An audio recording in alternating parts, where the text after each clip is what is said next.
네, 2월 14일 화요일입니다. 지난밤 안녕하셨기를 기도합니다. 아무쪼록 사이클론의 피해가 없으셨기를 간절히 바라고요. 혹시 피해가 있으셨다면 알려주셔서 함께 기도하고 돕기를 원합니다. 오늘 우리에게 주신 하나님의 말씀을 함께 보겠습니다. 마태복음 11장 1절부터 10절까지 말씀입니다. 예수께서 12제자에게 명하기를 마치시고 이에 그들의 여러 동네에서 가르치시며 전도하시려고 거기를 떠나가시니라. 요한이 옥에서 그리스도께서 하신 일을 듣고 제자들을 보내어 예수께 여짜오되 오실 그이가 당신이오니이까 우리가 다른 일을 기다리오리이까. 예수께서 대답하여 이르시되 너희가 가서 듣고 보는 것을 요한에게 알리되 맹인이 보며 못 걷는 사람이 걸으며 나병 환자가 깨끗함을 받으며 못 듣는 자가 들으며 죽은 자가 살아나며 가난한 자에게 복음이 전파된다 하라. 누구든지 나로 말미암아 실족하지 아니하는 자는 복이 있도다 하시니라. 그들이 떠나매 예수께서 무리에게 요한에 대하여 말씀하시되 너희가 무엇을 보려고 광야에 나갔더냐? 바람에 흔들리는 갈대냐? 그러면 너희가 무엇을 보려고 나갔더냐? 부드러운 옷 입은 사람이냐? 부드러운 옷을 입은 사람들은 왕궁에 있느니라. 그러면 너희가 어찌하여 나갔더냐? 선지자를 보기 위함이었더냐? 옳다. 내가 너희에게 이르노니 선지자보다 더 나은 자니라. 기록된 바 보라, 내가 내 사자를 내 앞에 보내노니 그가 내 길을 내 앞에 준비하리라 하신 것이 이 사람에 대한 말씀이니라. 아멘.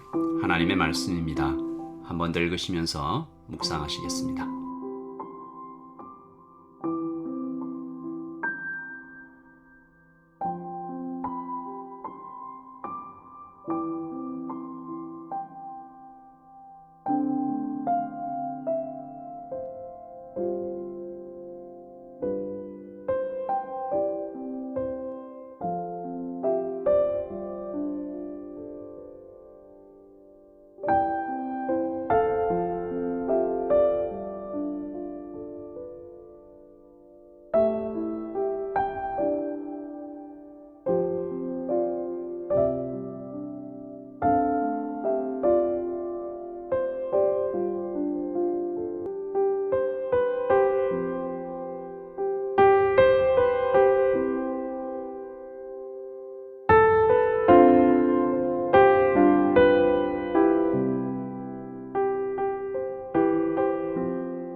예수님께서 세례 요한을 만나시는 장면이죠.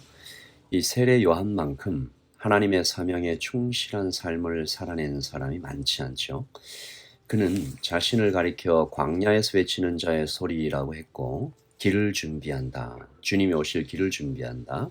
그리고 예수님의 신발끈을 매는 역할도 감당할 수 없다. 그렇게 자신을 낮추었던 사람입니다.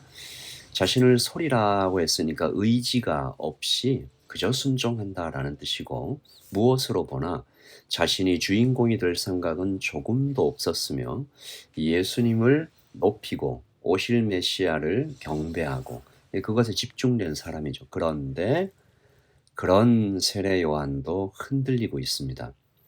헤롯 왕에게 잡혀 감옥에 갇혀 있죠. 세례 요한이 제자들을 보내서 예수님께 묻습니다. 3절이죠. 예수께 여짜오되 오실 그이가 당신이오니까 우리가 다른 일을 기다리오니까. 메시아가 당신이 맞습니까? 아니면 다른 사람을 기다려야 됩니까? 믿음의 길을 걷다가 우리도 때때로 주님께 묻고 싶을 때가 있죠. 하나님 어디 계십니까? 지금 여기 계신 것이 맞습니까? 왜 이렇게 늦으십니까?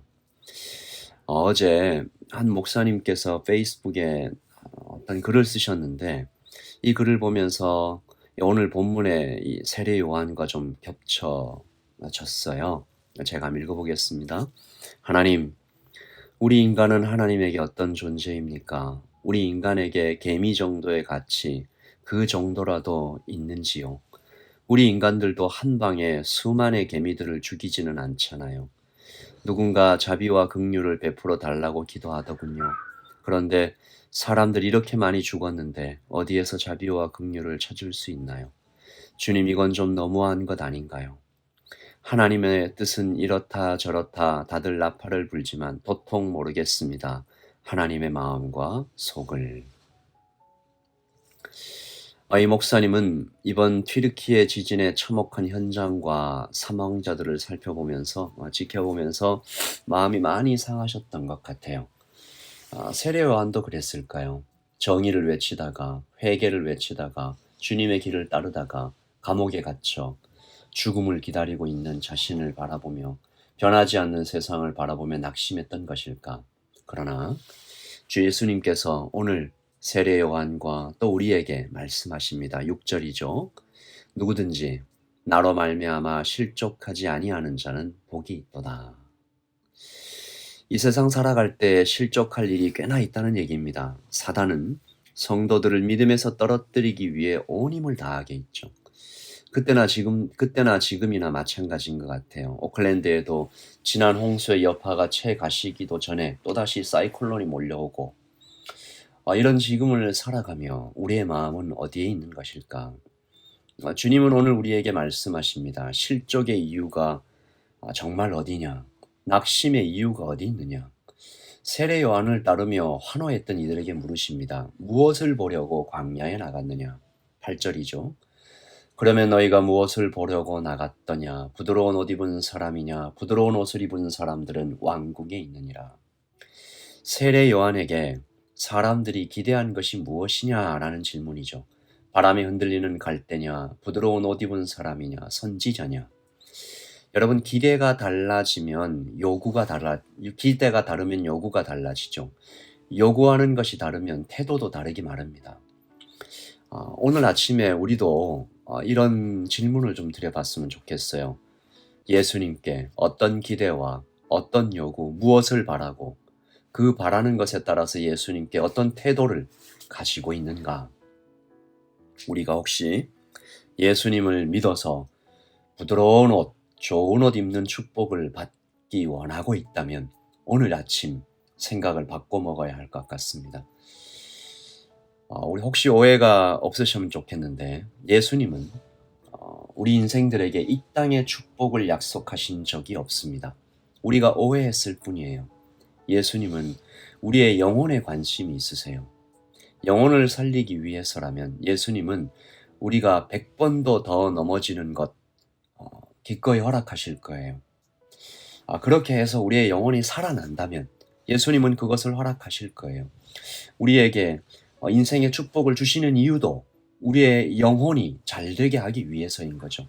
그러므로 믿음의 길이 쉽지 않습니다. 오늘도 우리가 걷는 거죠. 장애물과 아픔과 이해되지 않는 일이 천지에 깔려 있지만 그래도 앞으로 나아가죠. 우리가 믿는 것은 예수님께서 오늘 나에게 주시는 것은 모두 좋은 것이다 라는 그 믿음입니다.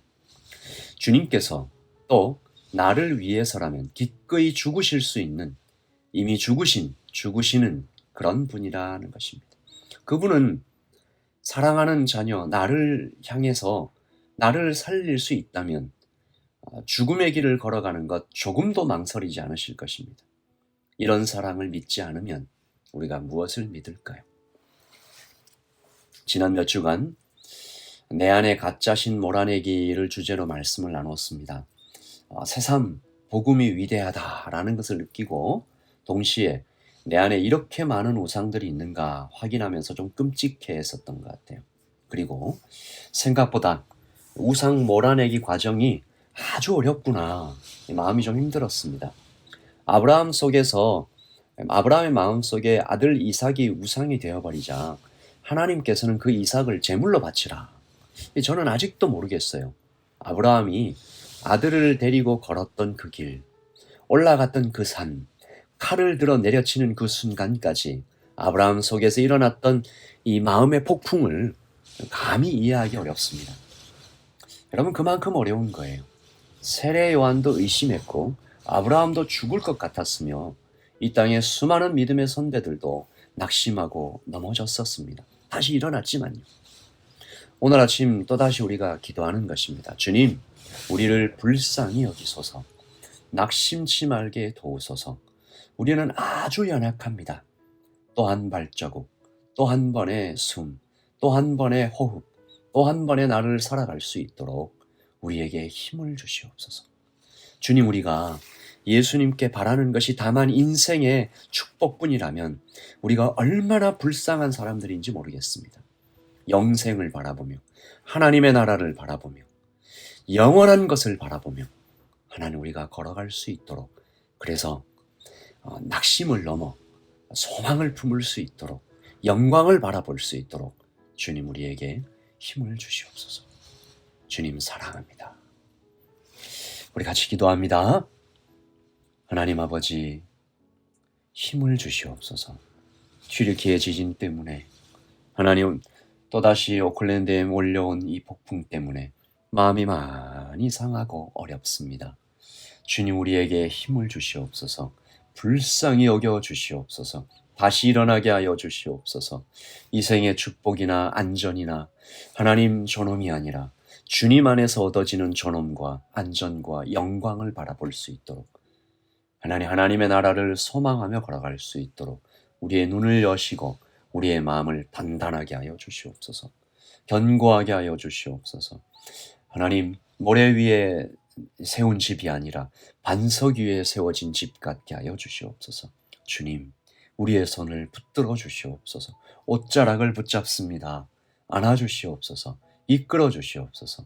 오늘 아침 주님을 사랑합니다. 주님의 뒤를 따라갑니다. 주님을 닮고 싶습니다. 주님 도와주시옵소서. 감사합니다. 예수님의 이름으로 기도합니다. 아멘. 사랑하는 성도 여러분, 힘을 내십시오. 여러 가지 상황이 있으시겠지만 실제적인 도움이 필요하신 분 연락 주시고요. 함께 기도하면서 돕겠습니다. 오늘도 어제처럼 하나님의 품 안에서 안전하시고 평안하시기를 소원합니다. 샬롬.